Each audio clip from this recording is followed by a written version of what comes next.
Good morning, everyone. I'm your host, Francesca Warren, and we are here today with Miss Erika Whitehead. I'm sorry, I was about to call you Whitfield. I was going to give you a whole new last name. It's okay. So, You got I it. just taught myself. Um, and we are here today, and this is one of our series where we interview people in education who are doing great things. We have Erika because Erika is one of our top 50 educators. Right there. Let's start right there. And we're going Exactly. to talk about the freedom formula, leadership lessons. And I have to ask because behind you, education equals freedom. I Yes, mean, I think that's like a good, before we even get to who you are, like talk to us about what this means, all this good stuff. sure. So a lot of people always ask me, is that a filter or is that a digital background? No, this is my wall. This is my office. This is painted on the wall in my office. I grew up hearing that if you can read, you can do anything. And to me, education just unlocks so many doors, whatever form that education comes in. Um, Mm-hmm. my education has unlocked so many doors for me. And it's not just about financial freedom, it's about the freedom to think critically, freedom to advocate for yourself, the freedom to serve others, the freedom to create those opportunities that have never existed for you before. So education equals freedom. Yeah, that's so interesting because I literally just had a conversation about this. And guys, if you're coming in, please tell us where you're from, all those great things, put them in the comments. You can live stream this. You're either watching this on our Facebook page or you're watching this on our Instagram page or on YouTube. So either one.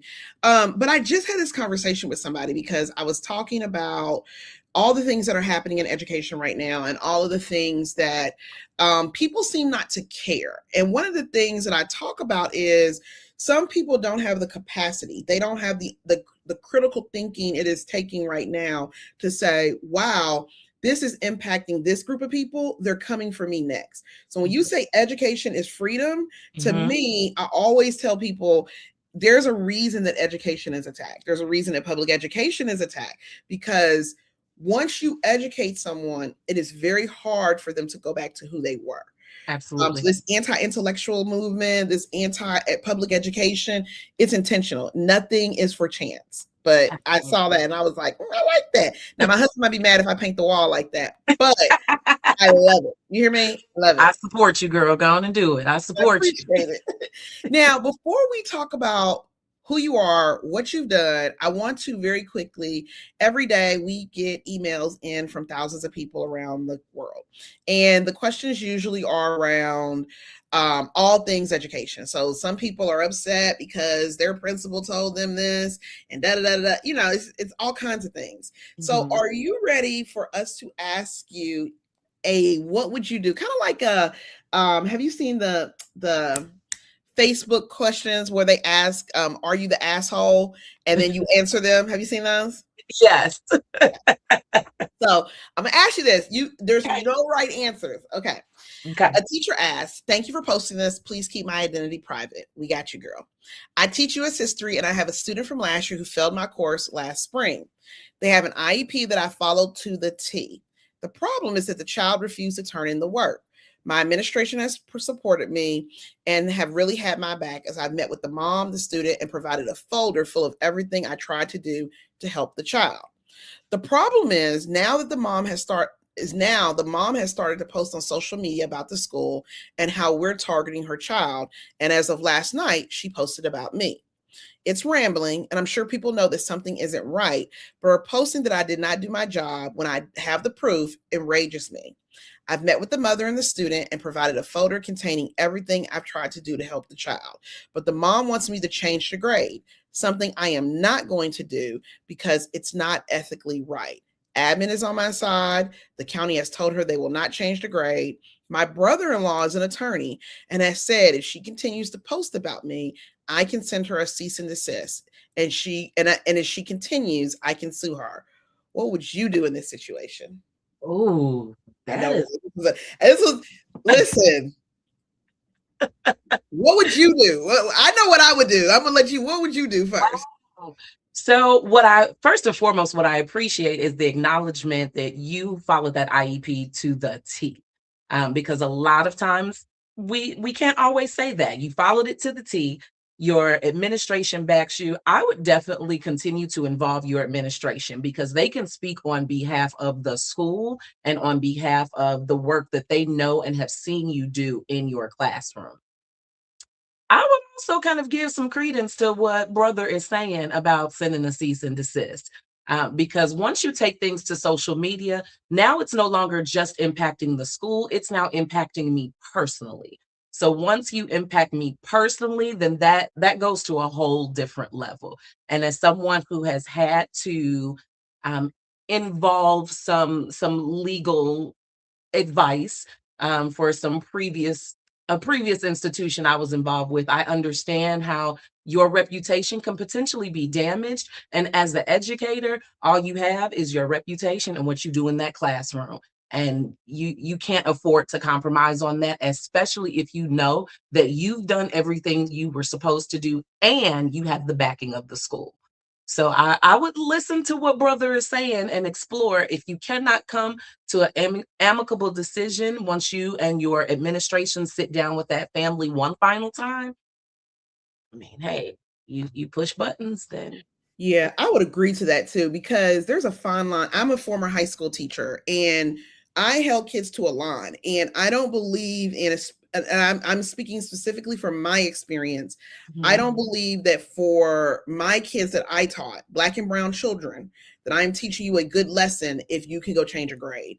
Now, I'm gonna, yes, was my class hard? Yes, was I demanding? Absolutely.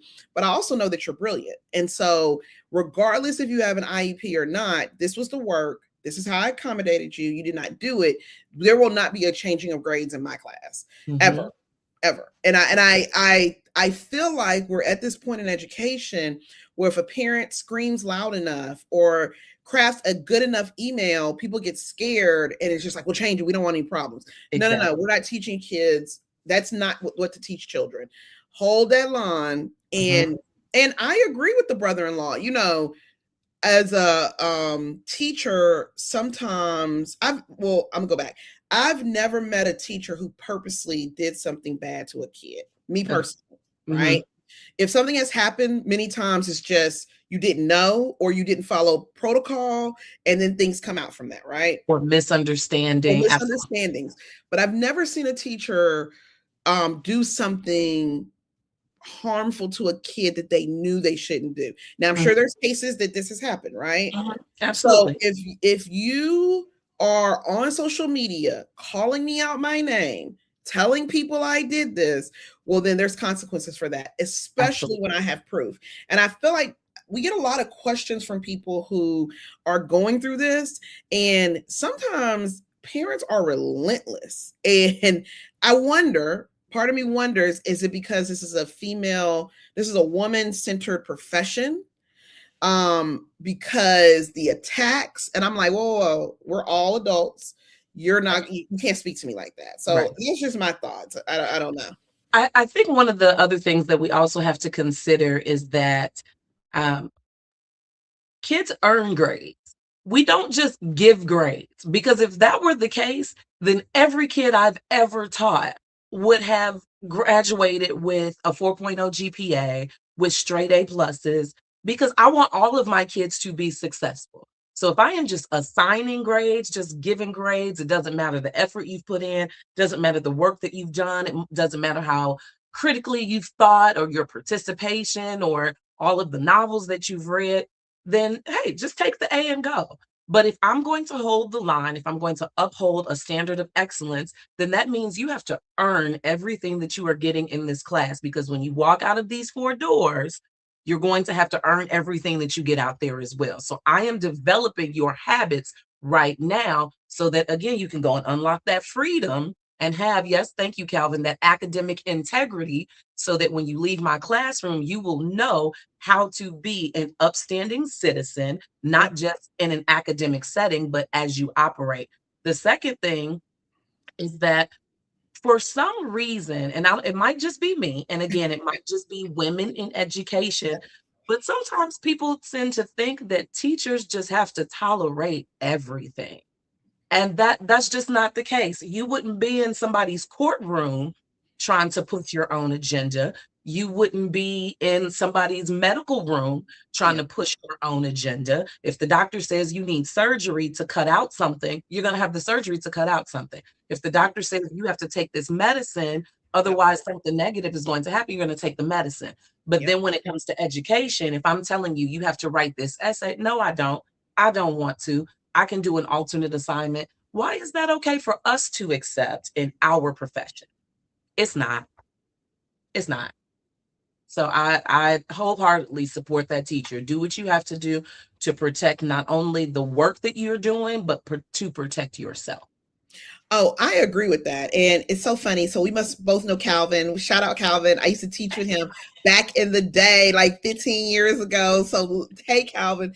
But you are so right. Academic integrity. And Calvin says this, I believe in academic integrity. And so we've shifted into this thing where people think, first off, grades aren't earned. I remember being a high school teacher and kids being like, but I turned it in. But I'm like, it wasn't right. It, You turning it in does not mean that you get an automatic A. So let's start there. exactly. Let's start there. But there was a real, for ninth graders, there was a real moment of like, well, I turned it in. And then it's not right. And they're like, I got to redo it. Like they really are like, well, what do you mean? So we had to get through that. But then the idea that we had somebody say this on the page that we are being ableist if we are telling kids they have to write. And I'm like, I want you to pause for a second. You're telling me we have all been out in the world and seen adults who can barely write, speak, count money. Exactly. And you're so mortified as a teacher, like, oh my God, like I can't believe this child is here. Mm-hmm. It is my duty when I taught English. I love teaching high school English. If I could, I would go back and teach part-time. My job was to make sure you could write and read. Absolutely. And if you could not do that, you were not going to get the grade. I was not going to change it for I don't know. Mm-hmm. So this idea that people have a choice, kids have a choice, then we're wondering how they get to college and they can't do college algebra. Exactly. And they can't write a sentence. Because so many of them come home from college because they cannot maintain the level of academic rigor and academic integrity that they are being held to. Oh, for sure. And it is a problem. I think we get so scared that somebody is we're going to get in trouble. Right. And what I tell teachers is that and even as a teacher, I don't care about getting in trouble. That's not my goal. My goal is to teach children. So I appreciate that. We're vibing. This is it. This is going to be a great interview. We love it. And Calvin says being an educator is the only profession where people think they know more than the person that has trained and performed the job for years. He's not lying. Not at all. Not at all. And a lot of times what I have found is that people think because they went to school that they can tell you how to teach it. And I have a degree in English. I have a master's. I'm working on my doctorate. And even like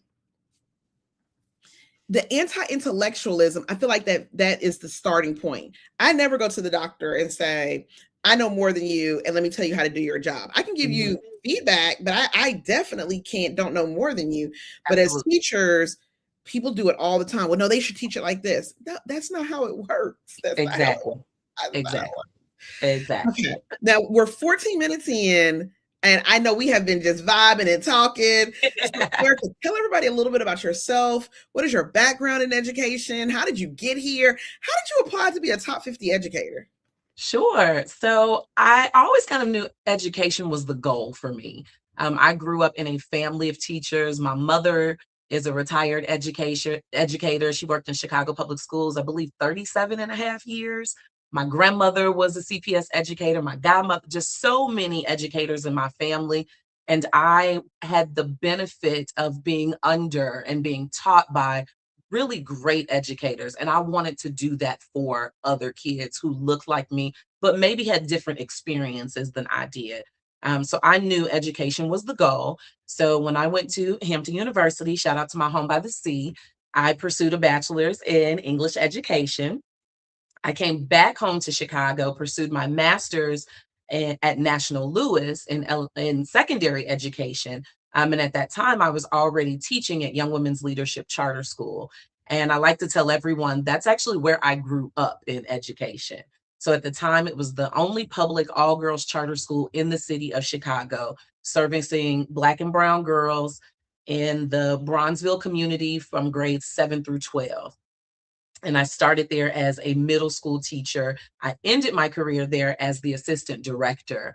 And that's kind of where my educational leadership journey took off. So I left there, went to Milwaukee to a small school called King's Academy, and was their principal and chief learning officer.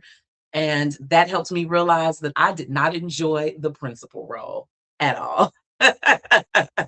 I really enjoyed being an assistant principal because I enjoyed seeing someone who was truly a visionary and helping them execute that vision. I am a very nuts and bolts, logistical minded person. So I'm the one where if you tell me I want to have rainbows 24/7, 7 days a week, I can be the one to make that happen for you. So I came back home to Catalyst Circle Rock on the west side of the city of Chicago. It is part of the Catalyst Schools Network. I started as the director of instruction, and I became the assistant principal about 5 years ago, I believe. And today, ironically, is actually my first day as the director of mission and partnerships for the entire Catalyst Schools Network. So it's so ironic that we're meeting today because I'm now stepping into this new phase of my educational career. And I honestly, in terms of applying to be a top 50 educator, I don't know if I submitted information or somebody applied for me. And then it's funny because somebody at Catalyst said, "Hey, congratulations." And I said, "Congratulations for what?" And they sent me the flyer, and I said, "Whoa, that is a big deal." I have followed you all's work for I don't know how long. So to have been recognized by an entity that I respect, an entity that I know is doing amazing work, especially in urban education, which is very near and dear to my heart, I was truly humbled. I don't consider myself to be the top educator. I consider myself to be a servant leader who wants to ensure that Black and Brown babies are afforded the same tools, resources, opportunities that kids around the world get, because why not? They are more than deserving of having equitable access to resources and opportunities. So I do this work because they are important to me. They are the ones that matter. I keep them at the forefront because I was the recipient of a great education, elementary all the way to college. But I understand that the kiddos that I serve, although they may look like me, they may not have the same background as me. I grew up in a two-parent household where education was top notch. You cannot stop until you get the doctorate. Um, and my babies don't always hear that. And I wanted to be the one to be that advocate for them and show them, if you don't have an example, I can be your example. And that's what I've been doing now for about 20 years, I think. I love it. That's so inspirational. And it's so interesting that you always end up where you're supposed to be. Absolutely. Always. And I tell people that, and people are like, "No, I need to." I'm like, "Slow down. You're gonna end up where you're supposed to be." So Exactly. first off, shout out to Hampton University. Yeah. Hampton is an excellent home by the sea. I am not a pirate, but I just sent the child to well, she's about to go to college, and Hampton was very high on the list. Yay. So shout out to Hampton. Hampton does a great job Absolutely. educating children and getting them ready for the next phase. But also, I like what you talked about. The principalship wasn't for me. A Hmm. lot of people think the principal is the pinnacle. That's where I want to be. Hmm. And it might not be a fit because the principalship Hmm. is extremely lonely. It It's is. extremely lonely. It is extremely isolating. So you just say, I want to go back and be an assistant principal, but then to be in this role, well, now you're working for all Catalyst schools. That is amazing. And it really ties into just where we see the example we're showing our kids, right? Because Mhm. I've had kids reach out to me, and I taught years ago. They're like, I want to be a teacher because of what we did in your class. And I'm like, Wow. oh, I didn't even think about that. It wasn't even, on my radar. So I think that is so amazing. And if we're talking about leadership as a principal, as an assistant principal, now first day in your new role, what have you learned about effective educational leadership? Like what are we missing sometimes in that leadership trajectory or whatever? Yeah, I don't know that we're necessarily missing anything. I think that sometimes we allow the urgent to eclipse the important. And sometimes we forget that relationships matter before rigor. You will never get to the level that you're trying to get to if you don't have relationships. And that's starting off in the classroom. I don't think that every teacher needs to aspire to be an educational leader. Leadership is personal, not positional. You can lead from wherever you are in the organization. So if you never have a desire to be a school leader, you can still be an educational leader. In the classroom, you have to understand you got to touch the kid's heart before you can touch their mind. If you want to become an instructional coach, you have to understand that you can't touch minds unless you touch the hearts of those teachers. And as a school leader, it's the exact same thing. Culture matters. School culture is everyone's responsibility.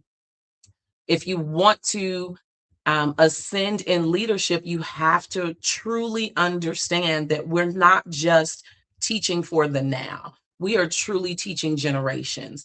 And what I appreciate about being here at Catalyst Circle Rock is that, or Catalyst period, is that we truly understand that we are educating the future. We're not just educating the kids who experience the 2025-2026 school year with us. We are educating their generations. We have families of kids who have come through us. There's a family that I can think of right now at any given point.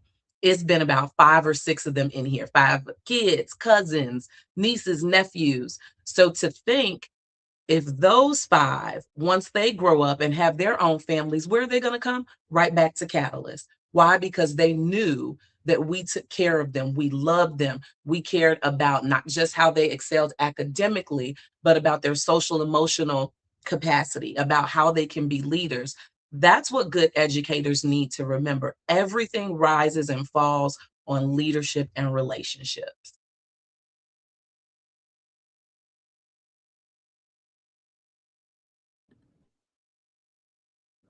We're 6 years from the pandemic and I still can't come off mute right. It's so I love that you talked about that, because it really reminds me that this is everybody doesn't have to aspire to be a leader. Mm. Well, I mean, leader outside the classroom. There are some people who say, you know what? I am fine in the classroom teaching, being a leader there. That's okay. Exactly. That's Um, okay. it's okay. And it's fine. And it's actually very much needed. Exactly. And so when people say that and people are like, no, you should go. No, no, no, they don't have to. Mm-mm. It is fine if you want to be a teacher for 30 years and you want to lead inside your classroom. Exactly. Um, what we're seeing nationally is a shift. Like, well, I don't know if it's a shift, but it's definitely been, accountability, accountability, accountability. So my question becomes, how do you balance that?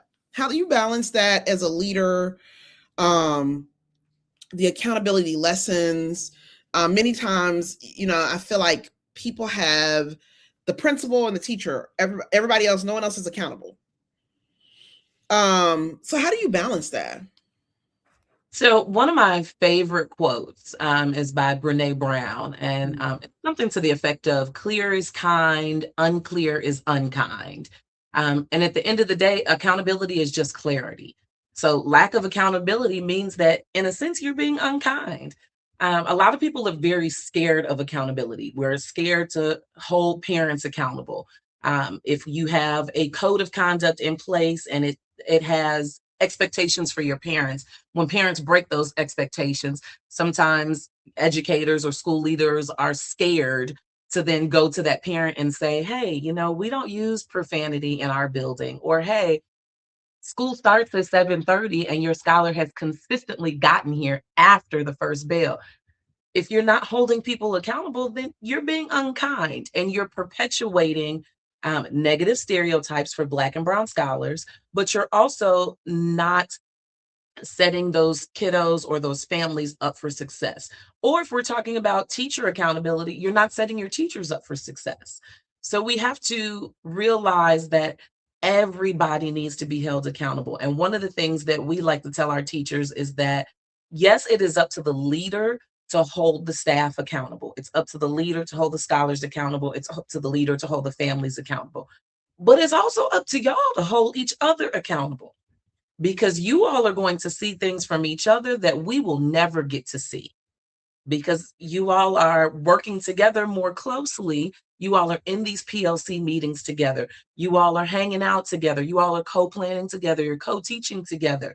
If your partner is falling down on the job, you'll see it way before I see it as the assistant principal, way before the principal sees it. So if you're not holding your partner accountable, you're being unkind. So hold everyone accountable, but also with accountability, you have to provide that support. So I can't just hold you accountable, but not have systems and structures in place where I'm not providing feedback, or I'm not providing training or coaching or mentoring. So we Yeah. have to stop being afraid to actually say, hey, I'm going to hold you accountable to what you said you were going to do. Yeah. And everybody needs feedback. I don't know anybody who does not need feedback. If you don't need feedback, like, and I've seen situations where adults don't want feedback, but we give kids ton of feedback. And we want the kids to take our feedback, but we don't want to take feedback.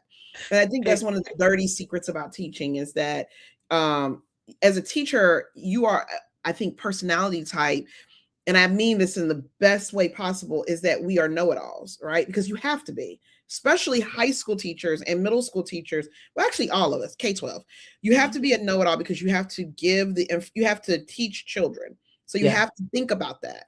But the drawback of that is that many times we become unflexible.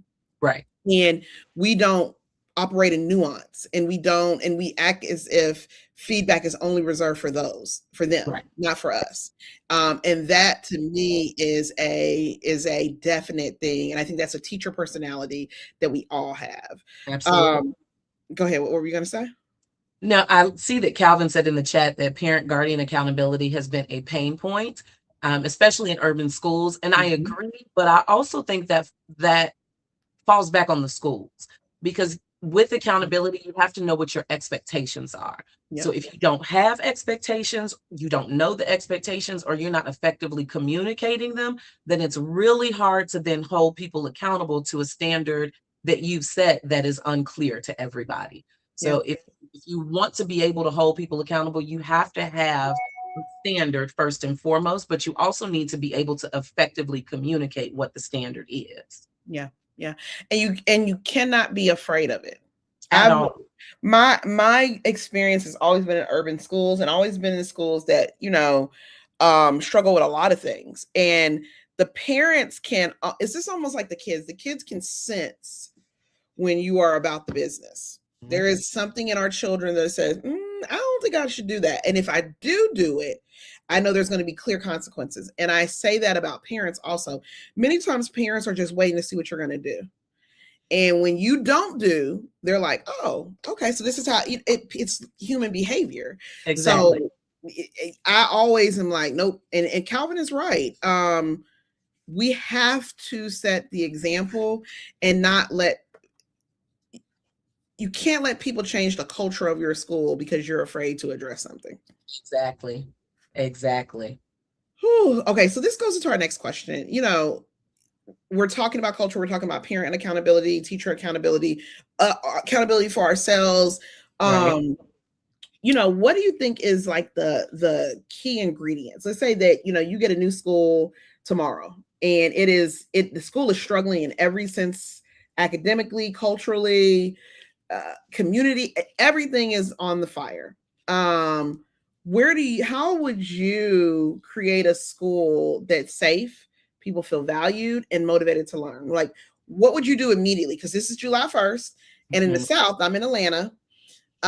We start school in about 26 days. Oh my goodness. You just come back. So you get to school, it's July 1st, your first day of school. First day of being in the building, what's the first thing you're going to do so that when kids get there, the culture, etc., have changed? It's actually funny that you're asking me this question because it reminds me of when I became the principal of the school in Milwaukee. Um, Historically, there were just some practices in place that weren't very beneficial to the school. So the school was struggling a little bit academically as well as relationally. And from the very beginning, the teachers asked me, "Do you think we can even do this?" And I said, "Of course we can. If we don't believe that, then I mean, then we won't. But if you're going to be on my team and this is going to be our team, then we have to first and foremost have the belief that we can shape and change the world. That's the first thing. If you don't have the right people in the right seats on the bus, then you have to fix that immediately. And that was one of the things that I did when I got to Milwaukee. You have to have the right people in the right seats. And when I say the right people, it does not mean that they are the best, most talented teachers. It means that first and foremost, they value culture, they value relationships, and they value high expectations for scholars. So if you've got a good team, then you're already off and running.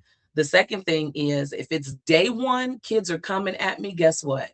I'm at the door, I'm greeting the kids. I'm building those relationships day one. I don't know anything about your data. I don't know anything about the referrals that come from you, but guess what? You're going to know that every single day you're going to get a hug, a handshake, or a high five from Miss Whitehead. And you may not like that. You may have had the biggest attitude and hated the principal from last year, but guess what? I'm here now. And we're going to work every single day to develop that relationship. And then that's when data comes in because the data tells me where to look, the relationships tell me what to do. So once I've established that relationship, I know, okay, now let me look at your scores. And if we're struggling academically, then now I need to put some structures in place, whether it's, do I need to overhaul the curriculum? Is it, I need to create a targeted intervention block? Does that mean I need to bring in supplemental resources? Does that mean that we need to get more aggressive with our DDI cycles? Does that mean that we need to do some, what is it, PDSA, plan, do, study, act cycles so we can truly understand what the data is telling us?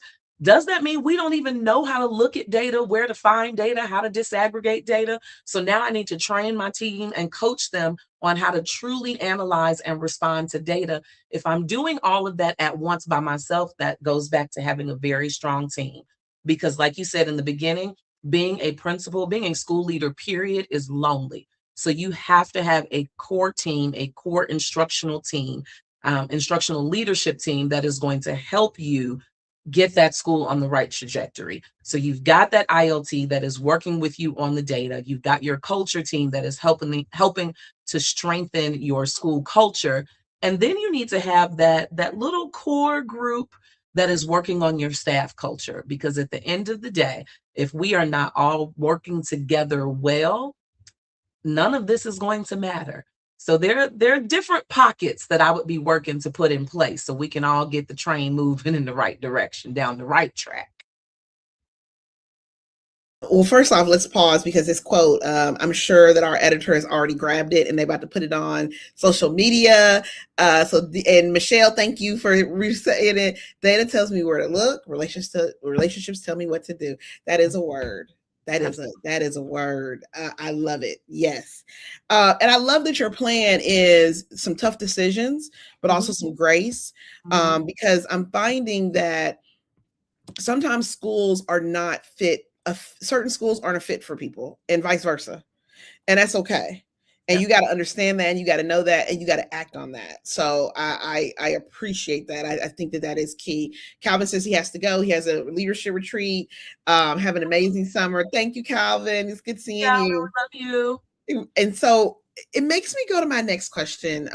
We talk about educational equity, right? And equity has, people have demonized DEI and all this stuff, and we know that DEI is not the problem. What challenges concern you the most, and what solutions give you hope? One of my biggest concerns going into education was knowing that the kiddos who look like me may have come from different backgrounds, have had different experiences, and haven't had the exposure that I have had. We moved into a predominantly white suburb when I was very young. I think I was going into seventh or eighth grade at the time. And we were the one of the only Black families in the area. So I could tell that my experience was going to be just a hair different than living in Chicago. But I also could tell, you know what? I'm going to get exposed to a lot here. When I was in high school, I traveled to Italy, Germany and Italy with my high school choir. What high school kid from the south side of Chicago gets to say that? And I paid next to nothing for it because there were structures in place to help us fundraise, and the school had donors, and we were able to sing in the Vatican. We were able to sing at the Trevi Fountain. We were able to do all of these things. And then it caused me to think some of my babies will never have this opportunity. And that pains me. And I wanted to get into education to do something about it because all of my kids should be able to have exposure to the things that I've been exposed to. And I think that's one of the things that truly concerns me, going into schools where culture may be great, teachers may be wonderful, but I look around and there's paint peeling. It's dark, it's dull. They're using resources that teachers have created on their own. They don't have access to really great, rigorous resources. They don't have the level of extracurricular activities that kids really need to thrive. They don't have access to social emotional learning supports. And that really continues to pain me, especially in urban education. So, one of the ways that I find hope is seeing schools become more intentional, seeing schools reach out to community partners, developing those community partners, partnering with those mental health organizations that can bring in free resources. A lot of times we think that we just need to throw money at the problem. And that's just not the case. There are a lot of community organizations whose mission is geared towards supporting academic institutions, specifically Black and Brown academic institutions. And a lot of times, they just want you to try their program out. And if you try it out and you love it and you promote it, guess what? Then they'll want you to try it out again for a second year and then another year. And then that opens the door for more partnerships and more resources. So, schools that are very intentional about communicating the need, reaching out for partnerships, and then taking the time to cultivate joy in spaces where you may not always find it or where it's not always readily available. Cultivating joy, a sense of belonging, and getting your families and the community more invested. I think that's what really gives me hope these days in tackling the inequities that we see specifically in urban education. That's so rich because that is such a great example and answer for what is happening in education. And I want to even go a little bit further because what's been bothering me is one of the issues I see is that, and I'm just going to say for our kids, many of them don't know history. Mm. And I say that not as a indictment on anybody, either way, because the system tells us we have tests. We got to prepare for those tests. Because if you don't prepare for the test, then you're on the Channel 5 news that your kids are struggling. It's just a vicious cycle, right? Yeah. And so yesterday we had a court ruling where birthright citizenship is going to continue. Mm-hmm. And I was talking to somebody and they were like, yeah, that's for immigrants. And I was like, no, let's talk Dred Scott. Right. This came out of an enslaved man who was trying to gain his freedom from his enslaver, and he sued the United States government. He lost, but after the Civil War, it came back, and that's how birthright citizenship was born, to give slaves, former slaves, American citizenship. And it got me thinking, and maybe I'm thinking too hard. And it's fine. You can say that. You can say, Fran, you are thinking too hard about this. It made me realize that the disconnect to history will have our kids repeating it. Absolutely. And to me, education equity is about all the things you said. Absolutely, 1,000%. And it's also within the things that you're talking about is also liberty and justice for all means kids being able to write, kids being able to read, kids knowing history. And I wonder sometimes, as leaders in urban spaces, are we given the chance to even do those things that we need to do so that our kids leave school saying birthright citizenship is really about Black people? Mm-hmm. It's always been. It's Mm-hmm. just it is just now it's been mirrored with immigration, and now our struggles are the same, but it started with enslaved people. So I don't know. Am I thinking too hard about this? No, I think that a lot of schools aren't really thinking hard enough about it, because we get so caught up in all of the state mandates that we have. And a lot of people are saying, we got to teach to the test. And because at the end of the day, it matters how we look on paper. And I tell my kids that, like, I can't fall in love with your dazzling personality if I see that you have a 0.5 GPA. I'll never get the chance to truly meet who you are if I can see on paper that you read on a second grade level and you're about to graduate and go off to high school.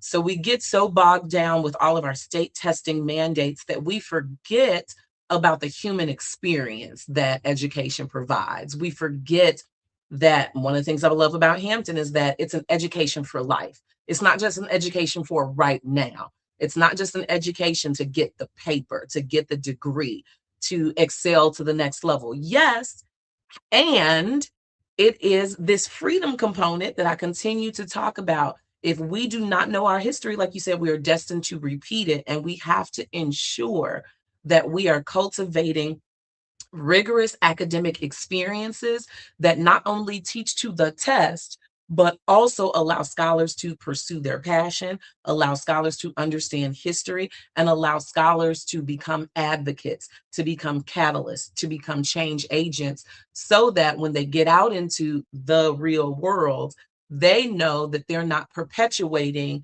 um, ignorance, they're not perpetuating some of the racist prejudice ideologies that they themselves have probably already been exposed to.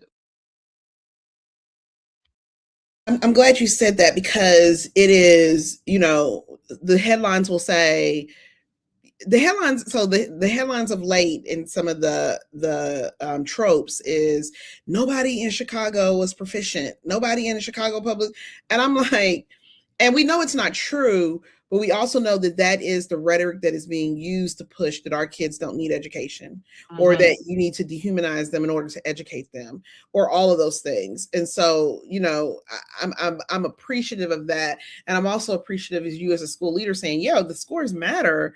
But we also have a responsibility to teach them. We also have a responsibility for them to leave and be able to have these conversations and be in these spaces, especially because they're going to go to a school like Hampton University, and they're going to have to be understand that Booker T. Washington helped was educated there, then went to Tuskegee, and like all the things that you need to be proud of and all those things. So I really appreciate that.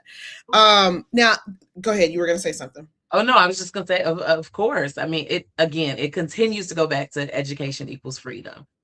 Freedom in the Education. mind, freedom in the spirit, just freedom to do and be whatever you want to do and be, but also it comes with a responsibility that we have to generations that are coming behind us. And that's truly why education is so important to me, because it's not just for what is happening right now.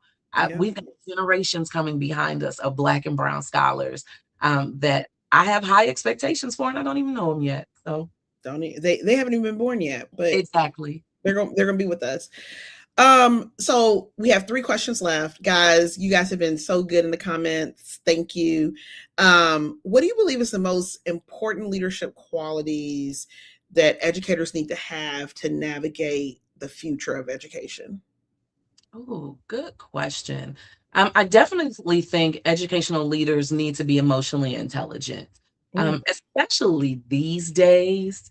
I don't really care about the whole millennial, Gen Z, Gen Y, baby boomers. Everybody needs the benefit of someone who interacts with them who is emotionally intelligent, emotionally aware, and empathetic. mm, Because again, It's about those relationships. You can't teach the Mhm. mind if you don't first touch the heart. Uh, Mhm. Leaders also need to be mission driven. And that's important to me because I tell everybody the moment I stop believing in your mission is the moment I start looking for a new job. And I've been with Catalyst now for 11 years. Mm. It is evident that I believe in what we are doing here. Mm. And the tagline is teaching minds and touching hearts. How can Mm. you not believe that? So Yeah. if you are not invested in the mission, and if you are not a mission driven leader, what are you doing? Um, Leaders also need to be relational and approachable. Mm. We don't operate and cannot operate as dictators. The what's that quote about, if there's nobody following you, then you're just somebody taking a walk. So if you're not building those relationships, but you also can't be approachable, then how is somebody going to feel confident in your competency? Yeah. Because if you are not approachable, then that means that somebody else is my leader because I'm consistently going to them asking for coaching, asking for advice.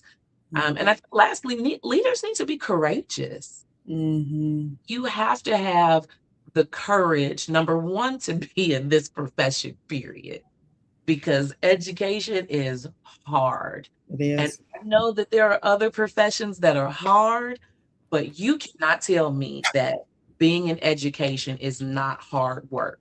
So Mm-hmm. to be courageous enough to pursue this is, first and foremost, hats off to you, to every single educator. Hats off to having the courage enough to get into this.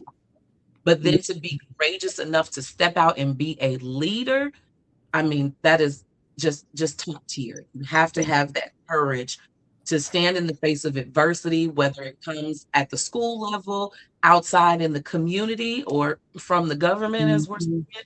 You have to be courageous. I love that. I love that courageousness. I love that, all of those, being relational, you can't lead through fear, all of those things, because these are the things that I hope people are listening, because this is what's going to make you a leader, whether you leave the classroom or not.